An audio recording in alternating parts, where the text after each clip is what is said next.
तर sperm DNA fragment index बद्दल मी पुढे हे सांगू इच्छिते की जे शुक्राणूंमधल्या अनुवंशिक सामग्रीमध्ये काही विखंडन झालं किंवा ज्याला म्हणतात फ्रॅगमेंट्स आले किंवा ज्याला म्हणतात की काही त्याची अखंडता असते, ती अखंडता त्यांच्यात काही दुष्परिणाम आला म्हणजे अखंड जे अनुवंशिक सामग्री आहे त्याच्यात विखंडन आलं म्हणजे त्याच्यात काही असे मध्ये मध्ये तुम्हाला अडथळे आले तर त्या सामग्रीमुळे काय होते की बरेचदा हे अबॉर्शन होतात बायकांचे किंवा बाळाचे ठोके जातात किंवा त्याच्यात बाळ वाढत नाही.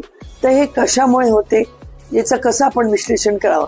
तर स्पर्म डीएनए फ्रॅगमेंट इंडेक्स चाचणी ही शुश्रूषा हॉस्पिटल एक्सिटेस्ट web centre Chikhalwadi corner Nanded इथे आम्ही एक 3800 मध्ये ते 4300 मध्ये करून देतो. याच्यात आपण डिटेलमध्ये एक महत्वाची गोष्ट म्हणजे हे आम्ही वीर्य तपासणी सोबतच केली जाते.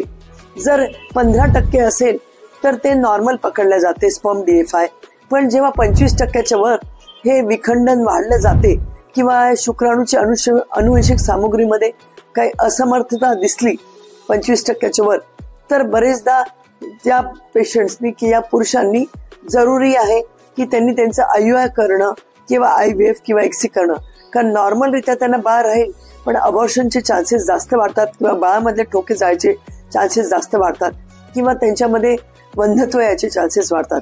त्याच्यामुळे याच्या संदर्भात मी माझ्या पुढच्या व्हिडिओत सांगते. धन्यवाद.